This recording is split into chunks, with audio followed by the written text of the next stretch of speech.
Ball from the left-hand side. Tapper's got away well, and Hammersan's under a little bit of pressure. Now beginning to pull away the world champion, the world record holder. She's on her way to a successful title defence. Team Nigeria's strong-limbed and fleet-footed women and men basks in the adulation of fans for uncommon display of sporting excellence at the Commonwealth Games. The federal government, through the Federal Ministry of Agriculture, deem it fit to control this menace in order to reduce the destructive effect of this birds from cereal crops. This is in order to enhance food availability and security in the country. Federal Ministry of Agriculture takes the fight against pests to the air in 2 states ravaged by quail birds. And former governors Joshua Darie and Jolie Iyame breathe in the clement air of freedom. Letter of clemency from Presidential Prerogative of Mercy Committee breaks the shackles of ex-state executives and others. Hello and thanks for joining us on NTA Network News. I am Jummai Yusuf. Michael Olale joins us from the city of Lagos and Gabriel Aminike from Port Harcourt. Don't forget you can follow us live on our website nta.ng/live and as well as all the social media platforms displayed on the screen. We begin with sports. Team Nigeria put up a show on day 11 of the Commonwealth Games in Birmingham with more medals won and more records broken. Let's join Daniel Adiri for more on the Commonwealth update.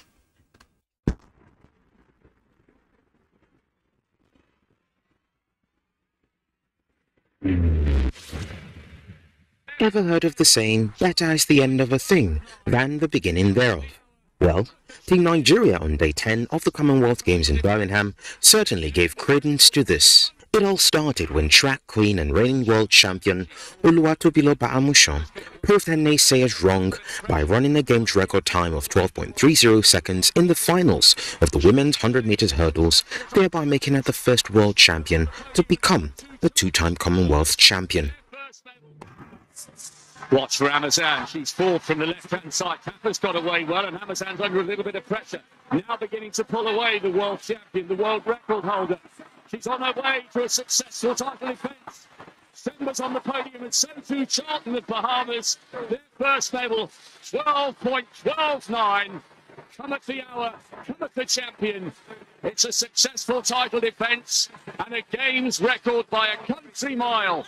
Hammersan is on fire this season, and she has forgotten how to lose. Brilliant by the Nigerian. And just when Nigerians were still basking in the euphoria of Tobi Amushan's emphatic victory, she took to the tracks again, this time in the starting leg of the women's 4x1 meters team, and like clockwork, her speed combined with that of Rosemary Chukwuma, Grace Nwokocha and Favour Ofili outdid an Elaine Thompson-Hera-led Jamaican quartet and also set an African record. Nigerians may have their varying challenges, but they certainly band together when the need arises. Favour, Favour, give us the favour. Come on, Favour. Hey, Favour, sorry. Hey, brother. Hey, Favour, come on, come on, come on, come on. We are in the lead. Nigeria for gold. Nigeria for gold. Yes, my ladies did it. Yes. Nigeria ball first. Nigeria ball first.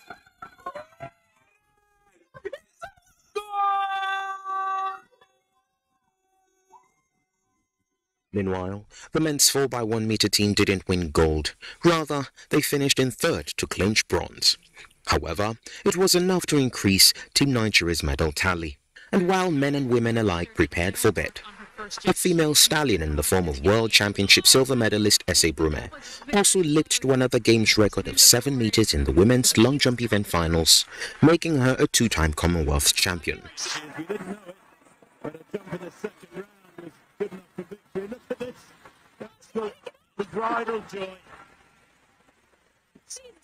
Team Nigeria finished Commonwealth Games as the highest-ranked African nation in 7th, with a total of 35 medals.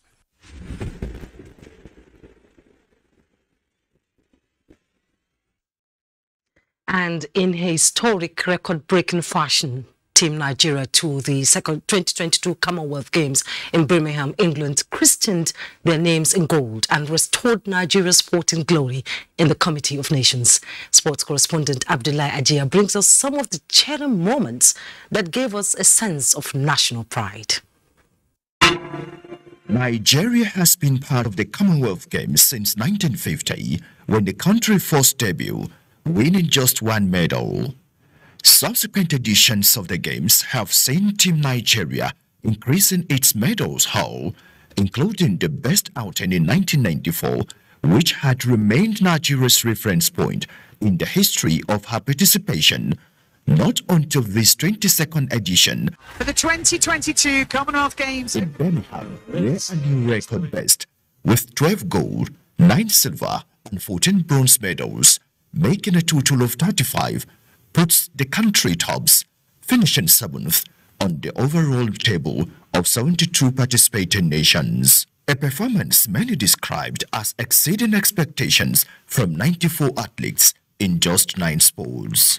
I love the way they're running in this Commonwealth. They have been amazing. The Nigerian athletes have also done us proud. Wrestling, weightlifting, athletics, and here just so to be, with the very I think Toby put me today was my main attraction. I was also here last night to see Baby Billy win her silver medal in 200 meters. And I think Commonwealth stage is a really good time for Nigeria to show our true talent. Beyond the collective and team glory, Nigeria's individual athletes made podium finishes in grand style, breaking and setting new Commonwealth records. World and Commonwealth Women's 100 meters hurdles champion Toby Amundsen and a host of others are making global headlines and a talking point in the media space. Chambers on the podium, and so too Charlton of Bahamas. Their first medal, 12.129. Come at the hour, come at the champion. It's a successful title defence and a games record by a country mile. Amazon is on fire this season. This is what I've been praying for, to be, it's just overwhelming overall, but I can't be more thankful because it's been God out through. Was brilliant from Nigeria. That is, in fact, a new Commonwealth Games record at 6 meters and 99. Although there are highs and lows of the competition, experts believe much can be achieved if the necessary wherewithal and preparations are put in place. I just hope that Nigeria continue with this faith, getting it right for the next All Africa Games or Africa Games and then the next Olympics. If we can take it off from here, I'm not saying Nigeria will soon rule the world in athletics. While the celebration lasts, Nigeria's President Muhammadu Buhari joins millions of sports-loving Nigerians to salute the memorable display of Team Nigeria's athletes, commending their effort that has brought national pride to the country. Abdullahi Ajia, NTA News. And as the curtain draws on the 22nd Commonwealth Games in Birmingham 2022, President Muhammadu Buhari celebrates the athletes that represented Nigeria gloriously in the competition. The president joined millions of other sports-loving Nigerians to watch some of the colorful and spectacular moments in the 11-day competition, which had no fewer than 50,000 athletes representing 72 nations and territories competing in 280 medal events. Saluting the memorable display of Team Nigeria athletes, the president commends the 94 worthy ambassadors that proudly flew the Nigerian flag in 9 sporting events, and for those exciting moments when the medalists brought smiles to their faces by breaking world, national and games records, as well as achieving personal best in their career. And joining me in the studio is the Honourable Minister of Sports and Youth Development, Mr. Sunday Dari. Congratulations. Thank you very much. To you and to Nigerians. And thank you, NTA, for having me. I'm still excited, actually. Absolutely. And now 12 times the world was made to stop and listen to the Nigerian national anthem. Absolutely. At the 2022 Commonwealth Games in Birmingham. 35 times our athletes climbed the podium with pride You must be buzzing with excitement, just the way I was throughout the games at home, shouting and screaming, you know. Absolutely, you know, an excitement that is uncontainable. And even right there in Birmingham, you could see the excitement amongst not just Nigerians, but also African countries, you know, sportsmen and women, sports ministers who will find a way of sitting together and cheering each other. Even when our countries were competing against one another, we knew it was based on merit, and the excitement was palpable. But also what we saw was a phenomenal performance, incredible performance on behalf of our athletes. Most of them young athletes, groomed in the last 3-4 years, some of them 5 years. But they came on and put on a ruthless execution of talent. And that is a production we saw eventually that put us at the 7th position. And of course, the best ever outing on behalf of Team Nigeria. What is the secret and what makes it different this time around? Well, I think the starting point, I give it all to the athletes. Because, you know, to be a successful athlete, you have to be disciplined. Even if you have the talent and you are not disciplined and you don't follow a program and a particular pattern, you don't work with the coaches, you don't get the right support, you will not excel. So I give it to the athletes because they had the talent, they honed their skills, they logged in hours of training, they went through qualifying series across the world, they went to championships and competitions, they worked very closely on a program with their coaches and technical advisors, and I think it paid up eventually. But also, a lot of credit goes to the federation that worked very closely with them. A lot of credit goes to their coaches and the technical crew. Beyond that, also, a lot of credit goes to the federal government because we kept faith by keeping these athletes on Team Nigeria. The federal government kept faith by making sure that we moved them around and we did not miss any important competition or championships they needed to go to compete, to get the ranking they needed, to get the experience they needed. You know, iron and sharpen iron. So when they meet with the best in the world, they compete, they see that they need to go higher. And you see what happened, the trajectory. We came from the Olympics, we got down to work, we took care of business, we came down, we went to Mauritius, we performed very well. We went to Kenya and Nairobi, the junior championship, world championship. We came 3rd for the first time with 7 medals. And then we moved on from there. We went to Oregon. Before we went to Oregon, we had several classics and open trials. And then we had the final national trials in Benin, where we picked that team to go to Oregon and the team to go to the Commonwealth. And then the Spirit of Oregon. That is where we broke the barrier. The World Championship. The World Championship. We saw the performance. Beyond Toby Amusan, who did excellently well. She had next 4th position. And on the Adidas wall, athletes are able to write a comment on the Adidas wall. And she wrote, just before she ran in Oregon, he said, the incoming world champion, record holder. It was a prophecy, and it was fulfilled on that day. The Spirit of Oregon led us to Commonwealth, and every Nigerian athlete knew that what got Toby working, that same spirit can make them deliver for our country. From the World Championship to the Commonwealth Games, it's glaring that the women stood out. What happened to the men? Well, when it comes to sports, sometimes, like I always say, just like in life, not everything is not 100%. When you look at it, when you do a review of Nigerians' performances, not just at the Commonwealth but in sports, you see various epochs. There were epochs in which just the men carried this country in sports. I think it's the turn of the women. We give it to the women. I salute the women. They did exceedingly well. They delivered for this country when it mattered most. The men have done it in the past. We'll see the men do it again. But also see what the men did. They got silver. They got bronze for us in 4x100 relay. The last time we had podium performance as a country was 27 years ago. Yes. They have turned the page of that history.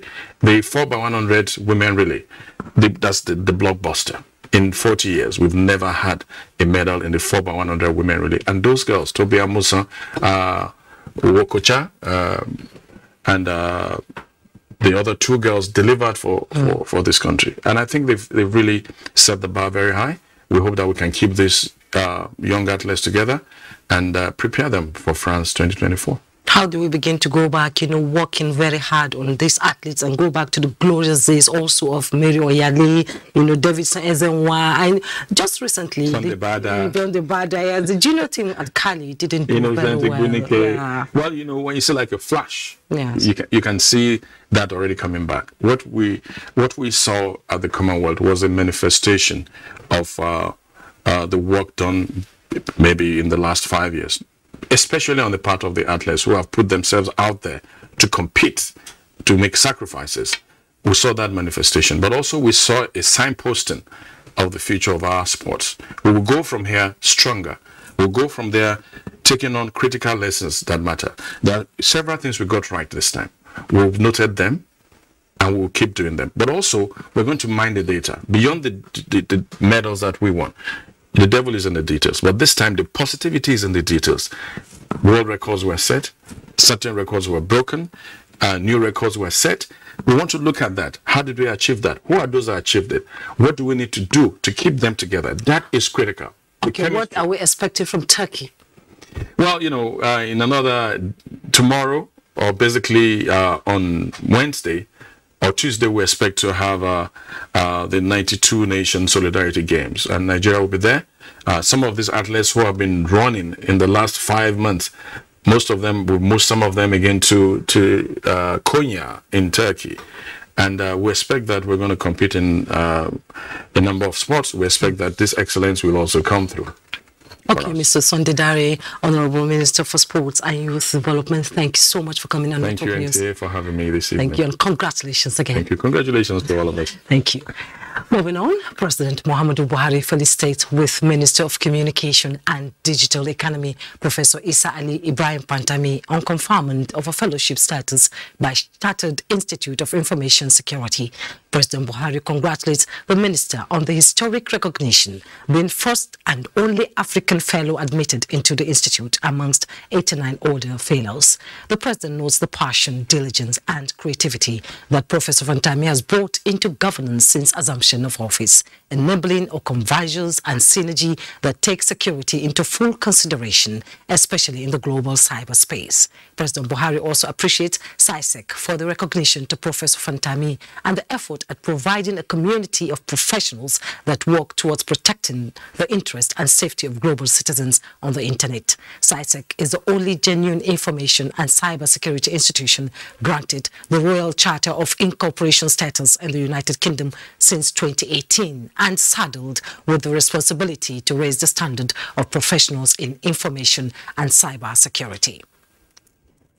Now, former governors Joshua Dare and Julie Inyame have been released from Kuje Custodial Center Monday afternoon. In a statement, Public Relations Officer, FCT Command of the Nigerian Correctional Services, Humphrey Chukwedo, says the release is sequel to the receipt of letter of clemency for the Presidential Prerogative of Mercy Committee by the Controller General of Corrections, Haliu Nababa.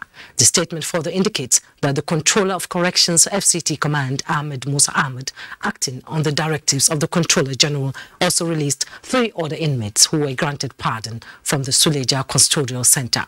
Chukwedo explains that the pardon, which was granted earlier this year by President Muhammadu Buhari, was based on recommendations from the Presidential Prerogative of Mercy Committee after interviewing all inmates based on deteriorating health status, age and good behavior while serving their sentences. You're watching NTA Network News. Let's take a break. The news continues shortly. Do stay. Thanks for rejoining us. In his capacity as Minister of Petroleum Resources and in consonance with the country's drive for foreign direct investment in the energy sector, President Muhammadu Buhari has consented to the acquisition of ExxonMobil shares in the United States of America by Seplat Energy Offshore Limited. ExxonMobil has entered into a landmark sale and purchase agreement with Seplat Energy to acquire the entire share capital of Mobil Producing Nigeria Unlimited from ExxonMobil Corporation, Mobil Development Nigeria Incorporated and Mobil Exploration Nigeria Incorporated, both registered in Delaware, USA. Considering the extensive benefits of the transaction to the Nigerian energy sector and the larger economy, President Buhari has given ministerial consent to the deal. ExxonMobil and Seplat are expected to carry out operationship of all the oil mining licenses in the related shallow water assets towards production optimization to support Nigeria's OPEC quota in the short term, as well as ensure accelerated development and monetization of the gas resources in the assets for the Nigerian economy. President Buhari also directed that all environmental and abandonment liabilities be adequately mitigated by ExxonMobil and Seplat. Now, oil slides and recession fears as investors lose 125.4 billion naira in the capital market. Musa Abubakar has details on Business News. Thank you, Jumai. Oil prices reversed losses on Monday, turning positive despite recession fears that could hurt demand outlook and data that pointed to a slow recovery in China's crude imports last month. CNBC reports that Brent crude futures added 1.36% to trade at $96.34 per barrel. Front-month prices hit the lowest level since February last week, tumbling 13.7% and posting the largest weekly drop since April 2020. U.S. West Texas Intermediate crude stood at $90.26 for a gain of 1.4%. The contract fell 9.7% last week. And to capital market, the bears have a grip of the stock market in Nigeria this Monday as trading ended on a negative note. The all-share index depreciated by 0.46% to 50,489.73 basis point. Market capitalization dropped to 27.2 trillion naira. 207.19 million naira were traded on the floor of the exchange in 4,234 deals valued at 2.1 billion naira. FBN Holding, Multiverse and Access Holding Company were among the top traders in terms of volume. Well, that's business news. Jermaine, back to you. Thank you, Musa. Nigeria and the International Fund for Agricultural Development, IFAD, has so far invested $455 million for the financing of two key agricultural projects. Consequently, the United Nations Organization, alongside African Development Bank and Islamic Development Bank, are making efforts to finance Nigeria's agro-processing zones project in the country. Musa Aliu tells us more. The partnership between Nigeria and the International Fund for Agricultural Development, IFAD, has been rated as the largest in the world. The two parties are currently funding value chain development programs in 6 states. This is in addition to the Livelihood Family Support Program in the Niger Delta. Very soon, IFAD country coordinator in Nigeria says more programs will be provided for Nigeria. Through the partnership with the federal government of Nigeria and IFAD, the special agro-processing zone program will be also launched. And this gathering here is to discuss how to scale up the Nigeria-IFAD partnership. It is to include standard procurement and financial discipline in management of funds. Expected to lead to the following results. 1, participant knowledge of financial management and procurement will be improved. 2nd, action plan for quality and timely project procurement will be developed in line with recommendation of supervision and support mission. Obandoma Ularamu represented the Federal Ministry of Agriculture. He said the ministry is appealing to participating states to ensure prompt payment of their counterpart funds. This will enhance the achievement of all the developmental objectives of the project optimally, while keeping in mind value for money and acceptable compliance to the IFAD policy and procedure. The participating states under the Value Chain Development Program are Anambra, Benue, Ebonyi, Niger, Ogun, and Taraba. Musa Aliyu, NTA News.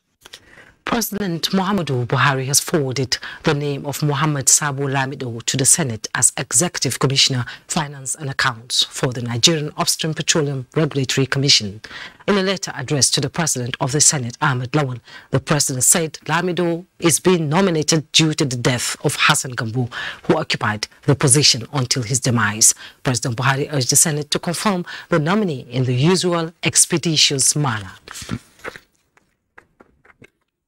The use of mobile vaccination strategy while strengthening the campaign to mitigate COVID-19 vaccine hesitancy is a key component of the newly inaugurated Skills 3 strategy by the federal government's Secretary to the Government of the Federation, Boss Mustafa, says the Skills strategy is to achieve COVID-19 vaccination uptake and ensure better healthcare delivery in Nigeria. Olushi Adegbo has details. Skills, service delivery, communication strategy, accountability system, logistic, electronic meat platform, and supervisory is a national strategy for COVID-19 vaccination in Nigeria.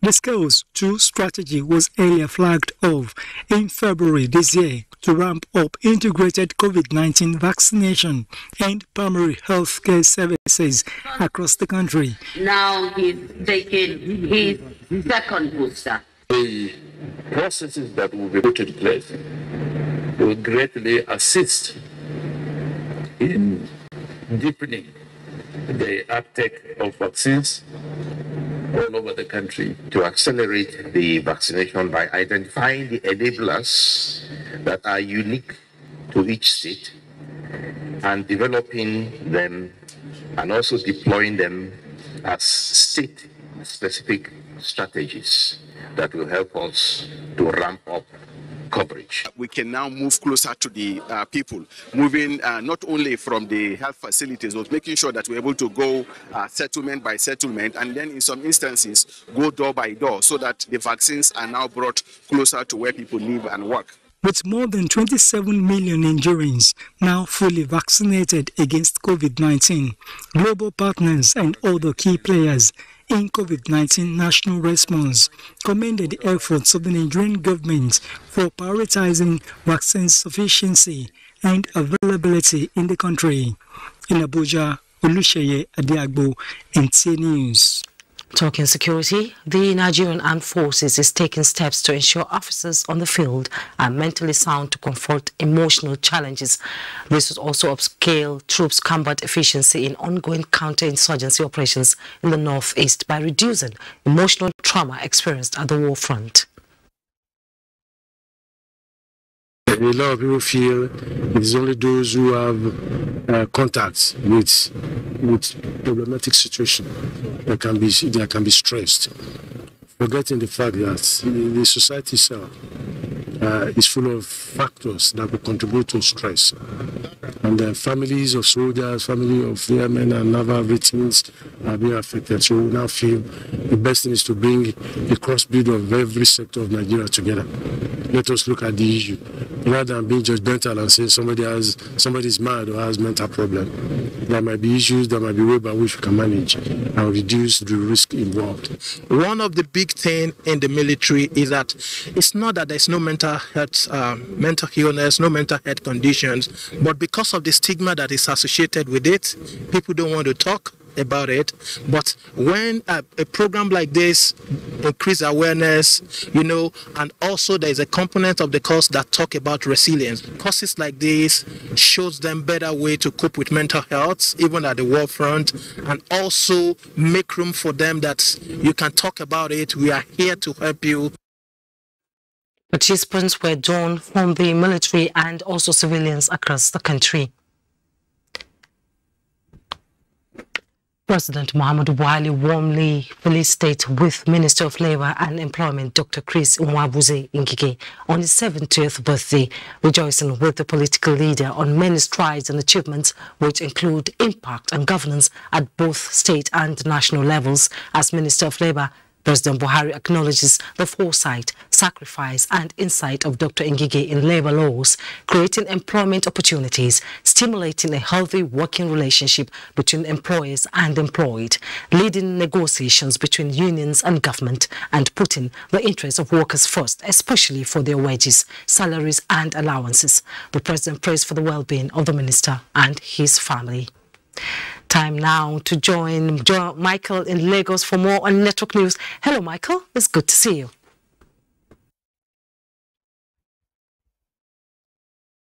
Good to see you, Jimmy. All the basic infrastructure on the 37-kilometer Red Line Rail project with overpasses from Agbado to Marina will be completed by December this year. Governor Babajide Sanwo-Olu gave the assurance after inspecting the pace of work done on the site of the Red Rail Line project in Lagos. Musa Toliat has details. Governor Babajide Sanwo-Olu led a team of elected council members on a tour of the Red Line rail stations and tracks to ascertain the possibility of completing major works on the project before the end of the year. Having visited train stations in Agege, Ikeja, Onipan Mushin, Oyingbo, and Yaba, Sanwo-Olu reassured residents that the progress made so far shows passenger operations would commence on schedule. Ikeja happens to be the iconic station on the Red Line. And you can see that that station is on a wide expanse of about 240 meters. In clear terms, that's the size of almost 3 football fields. Well soiled. And it's at roof level. It's going into completion.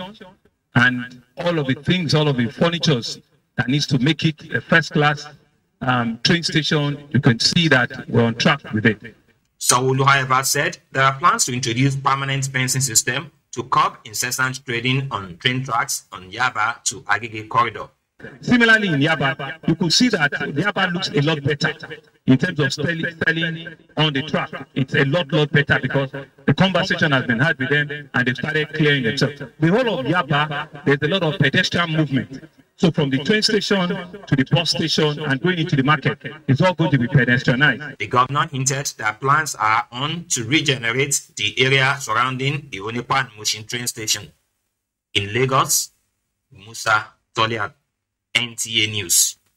The seizure of 201 cartons of expired seasoning products worth millions of naira is infusing new ideas in anti-smuggling drive, and the Federal Operations Unit Zone A of the Nigeria Customs Service is warning members of the public to be mindful of imported products as they could be injurious to both their wellness and the economy.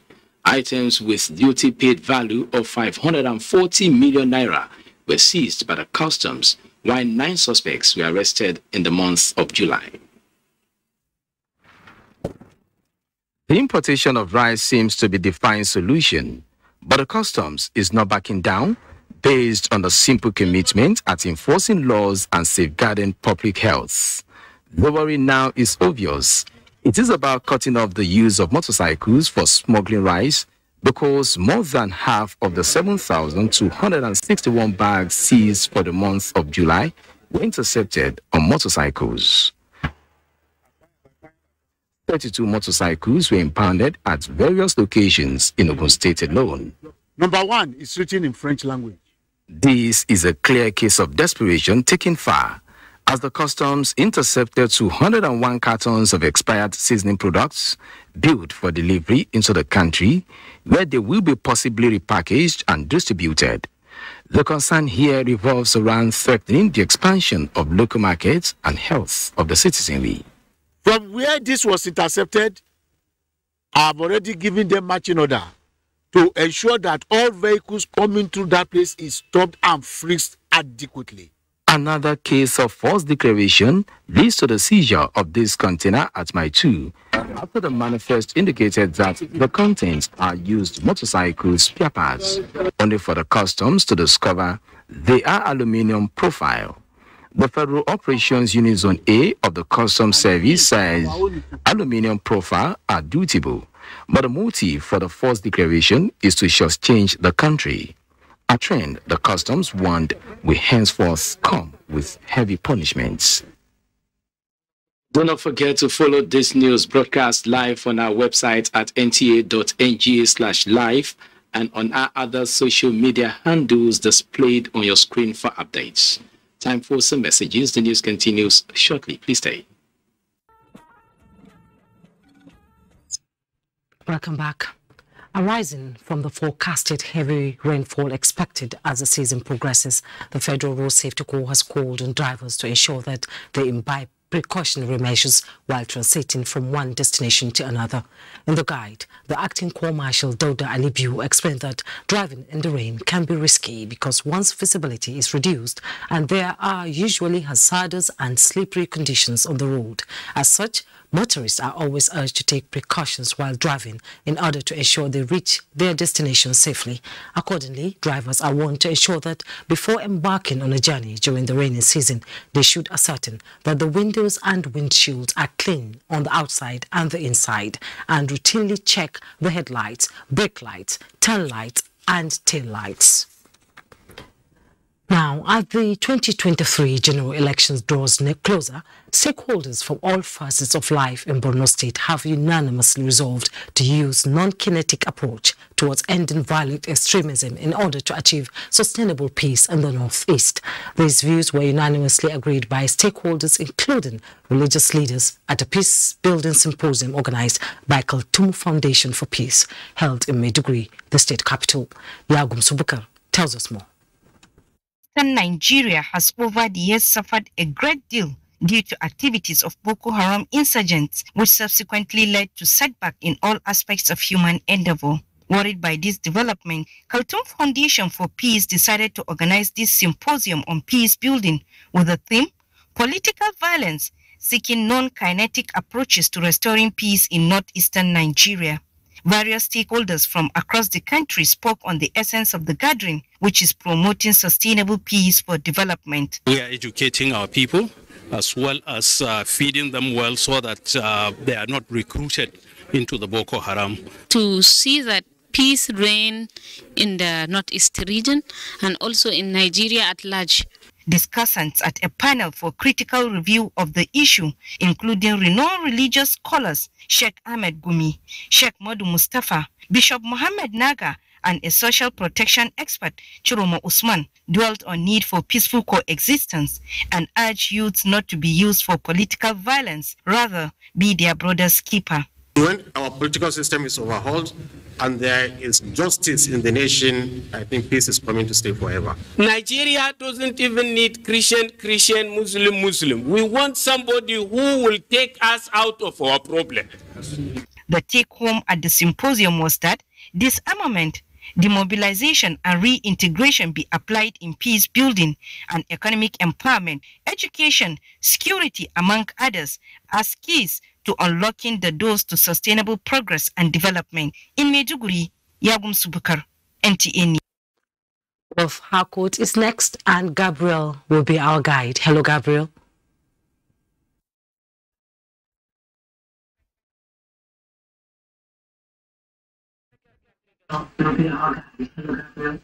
Thank you and welcome to Port Harcourt.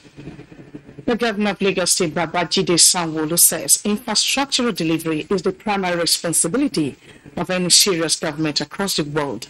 This was at the inauguration of Orochiri-Worokwo flyover in Port Harcourt, River State. Ogedinyekwe completes this report. It is another landmark achievement of the present administration in River State with the inauguration of Orochiri-Worokwo flyover.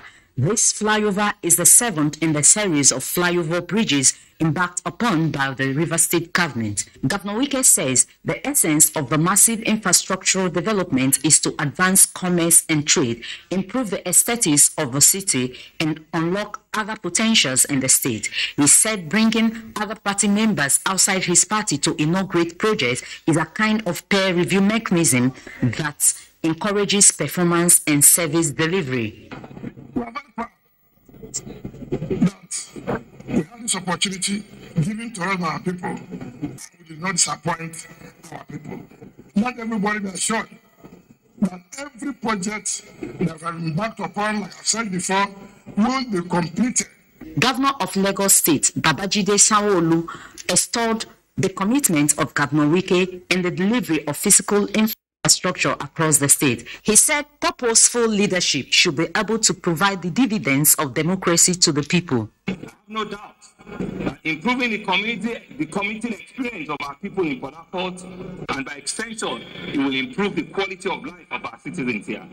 The Orochiri-Worokwo flyover is 840 meters long with overall width of 17.6 meters, 1 meter walkway on each side of the road, and street lights, among other facilities. In Port Harcourt, Ogedinyekwe, NTA.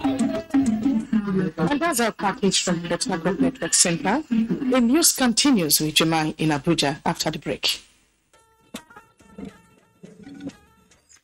Thanks for joining us. The death has occurred of Madame Christiana Omabowale Odusha, age 80. Funeral arrangement by the family indicates that there will be a Christian wake at Ashawore compound, 14 Ayayo Road, Ashawore bus stop, Imota, Ayayo, Ikorodu Division, Lagos, on Friday, 12th August 2022. Funeral service is on Saturday by 9 o'clock in the morning at Ashawore compound, 14 Ayayo Road, Ashawore bus stop, Imota, Ayayo, Ikorodu Division, Lagos. She's survived by children, grandchildren, and other family members. Amongst the children is Doing Dia. That's Network News for tonight. Thanks so much for watching. Good night. I am Jummai Yusuf.